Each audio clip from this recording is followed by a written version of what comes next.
शहर की सबसे ऊंची इमारत ओनूर टावर।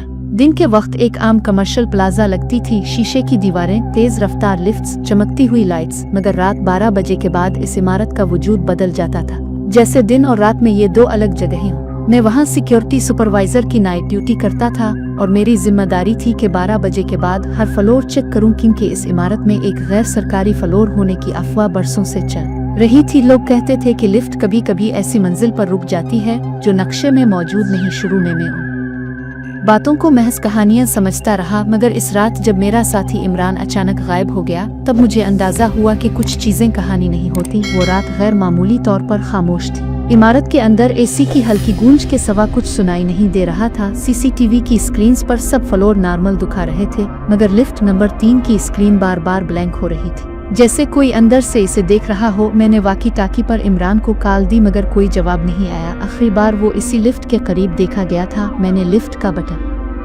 दबाया, दरवाजे आहिस्ता से खिले। अंदर रोशनी आम थी, मगर आईने में मेरा अक्स कुछ लम्हों के लिए देर से हरकत कर रहा था, जैसे मैं नहीं बल्कि मेरा साया अंदर खड़ा हो। मैंने इसे नज़रअंदाज किया और लिफ्ट में दाखिल हो गया। जैसे ही दरवाज़ा बंद हुआ, लिफ्ट खुद ब खुद नीचे की तरफ जाने लगी। हालांकि मैंने कोई बटन नहीं दबाया था। फ्लोर नंबर्स तेजी से बदलने लगे, 20, 25, 30, जबकि इमारत में सिर्फ 22 फ्लोर थे। मेरा दिल जोर से धड़कने लगा। लिफ्ट की लाइट्स मध्यम हो गईं और स्पीकर से हल्की सी सरगोशी उभरी, ऐसी जैसे कई लोग एक साथ आहिस्ता आहिस्ता बोल रहे हो। अल्फाज वाजे नहीं थे, मगर एहसास वाजे था कि वो मुझे नीचे बुलाने की कोशिश कर रहे हैं। अचानक लिफ्ट रुक गई, दरवाजे खिले और सामने कोई फ्लोर नहीं बल्कि एक लंबी तंग राहदारी थी। दीवारें कंक्रीट की थी, मगर उन पर हाथों के निशान थे, जैसे किसी ने अंदर से बाहर निकलने की कोशिश की हो। फिजा में जली हुई तारों और पुरानी नमी की बदबू थी।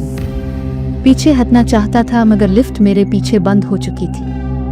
राहदारी के आखिर में मध्यम रोशनी थी, जो सांस लेने की तरह कम ज्यादा हो रही थी। मैंने इमरान का नाम पुकारा और जवाब में मुझे कदमों की आवाज सुनाई दी, मगर वो आवाज मेरे सामने से नहीं बल्कि मेरे पीछे से आ रही थी। मैंने मुड़कर देखा तो राहदारी लंबी हो चुकी थी, जितनी मैंने पहले देखी थी इससे कहीं ज्यादा, और दीवारों पर अब साए हरकत कर रहे थे, इंसानी शक्ल के मगर बिगड़े हुए, जैसे हड्डियां जिल्द के बगैर हों मगर फिर भी जिंदा। अचानक एक दरवाजा खुद ब खुद खुला और अंदर से इमरान की आवाज आई, यहाँ मत आना, ये हमें नीचे ले जा रहे हैं। मैं दरवाजे की तरफ बढ़ा, मगर अंदर कोई कमरा नहीं था बल्कि एक गहरा खला था, जिसके अंदर कई लिफ्ट्स लटक रही थीं, पुरानी जंग आलूद, कुछ उल्टी कुछ टूटी हुई, और हर लिफ्ट के अंदर लोग थे, मगर साकित, आंखें खिली, मुंह आधा खुला, जैसे वो चीखना चाहते हो मगर आवाज निकलने से पहले ही कैद हो गए हों। फिजा में एक भारी मौजूदगी महसूस हो रही थी, जैसे कोई बहुत कदीम चीज इस इमारत के नीचे रहती हो। अचानक एक भारी आवाज गूंजी, ये मंजिल उनके लिए है जो गलत वक्त पर ऊपर आते हैं। जमीन कांपने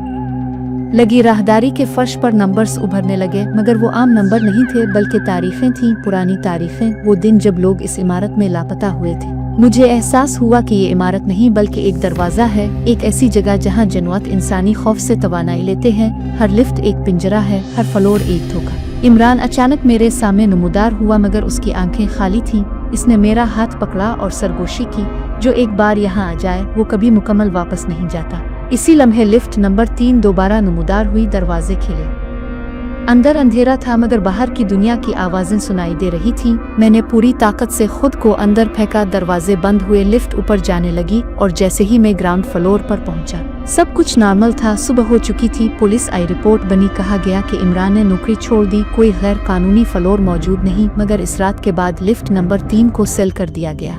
मसला ये है कि अब कभी कभी जब मैं आईने में खुद को देखता हूँ तो मेरा अक्स लिफ्ट के दरवाजे के पीछे खड़ा होता है, और रात को सोते वक्त मुझे वही आवाज सुनाई देती है। एक मंजिल अभी बाकी है और मुझे मालूम है कि वो लिफ्ट दोबारा आएगी, क्योंकि जो एक बार इस मंजिल को देख ले वो कभी मुकम्मल तौर पर ऊपर नहीं रहता। इसका कुछ हिस्सा हमेशा नीचे अंधेरे में इंतजार करता रहता है।